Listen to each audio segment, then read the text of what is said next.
Your Excellency and the visitors here present, it is my great pleasure and honor to present to you the 8th State of the Judiciary and Administration of Justice report, which we normally refer to as SOJAR, for the year 2018-2019.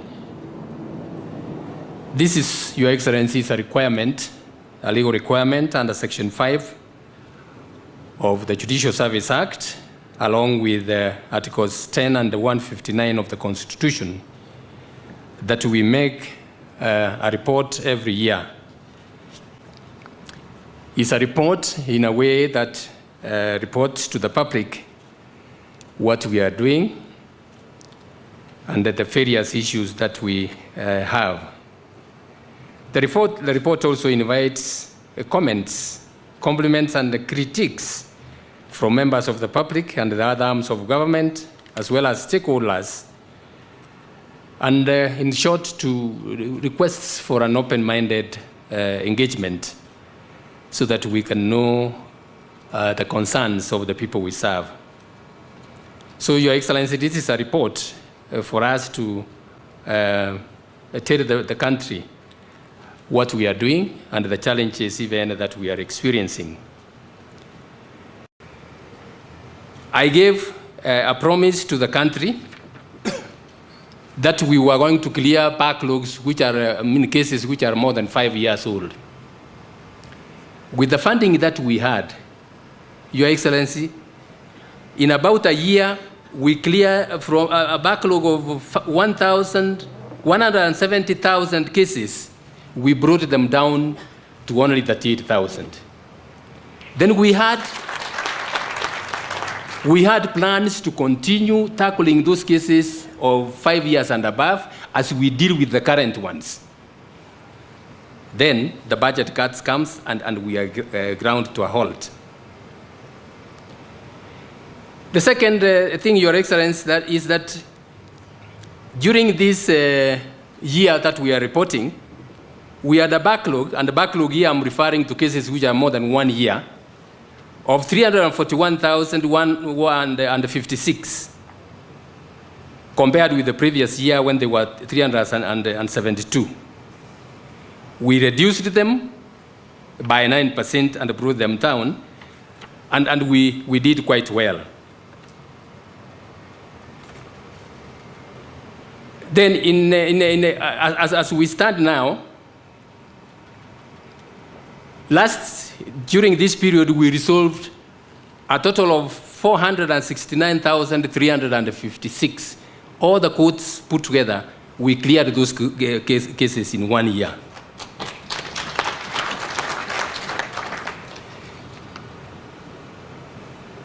In compliance with Article 159 of the Constitution, which requires us to engage or promote alternative dispute mechanisms, Your Excellency, we have employed what we call court-annexed mediation. These are cases where we take, especially the succession cases and the commercial cases, and bring the parties together. Tell them, look, talk. Your brothers, talk. And because as a result of that, we have referred about 3,000 cases to mediation, and about 1,900 of those are already been processed. I'm happy to report, Your Excellency, that during the year in review, we were able to resolve cases through court-annexed mediation and release to the economy 7.2 billion shillings, which was held in litigation. We have, Your Excellency, also the Small Claims Court. There's an Act of Parliament which has established that the Small Claims Court. This is a court which is supposed to handle cases of less than 200,000. The small investors, 200,000 shillings, and we want to deal with them in a very informal way. We engage adjudicators and we give them, when this case comes before you, you must dispose of it within a week also, so that these people can go on with their business. We have a few challenges with that because of funding, so that we can have those people deal with that. We have also referred cases to arbitration. I am happy to report, Your Excellency, that the Nairobi Center for International Arbitration is assisting us, and we have developed an alternative dispute resolution mechanism that is assisting us, and we have quite a number of cases that are being resolved through mediation. Come to our courts, Your Excellency, we are faced with serious shortages.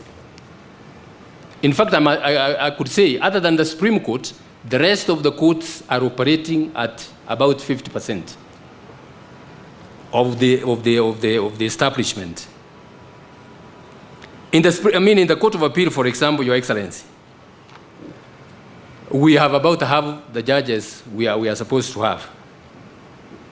As a result of that, the appeals which are pending before them have risen as at the end of last year to 6,782. These are the cases which are holding huge sums of money. The other court, Your Excellency, I want to talk about is the Land and Environment Court. Your Excellency, this is the land, this is almost the heartbeat of the Kenyans. You know how we value land.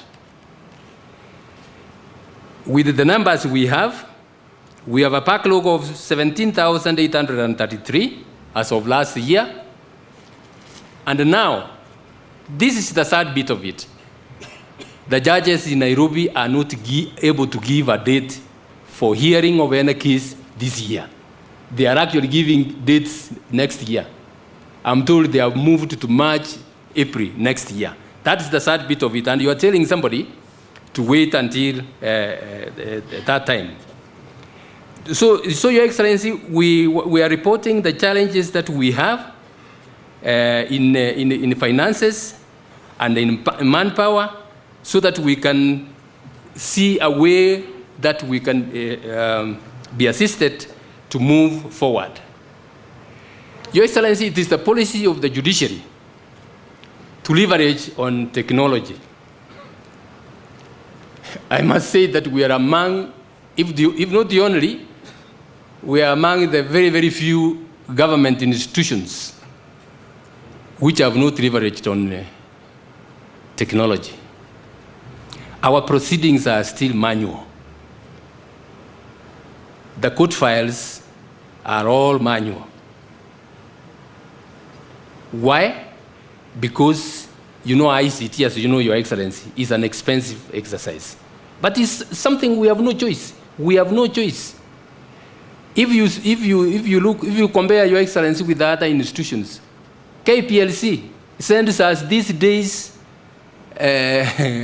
bills by SMS. These days, even me, I was using, when I am making my returns to income tax, I don't need to go anywhere. I sit in my house and I send my reports. I want to search with the registrar of motor vehicles. I sit in my house and I get the information I need. That is not the case with the judiciary. The judiciary is where we have very serious challenges. We have situations where a case has been filed, hearing has been done, documents have been produced, very sensitive documents, and as soon as all those documents are produced, that file disappears completely. That's the sad bit of it, Your Excellency. We must report negative as it is on our part, but that's the reality.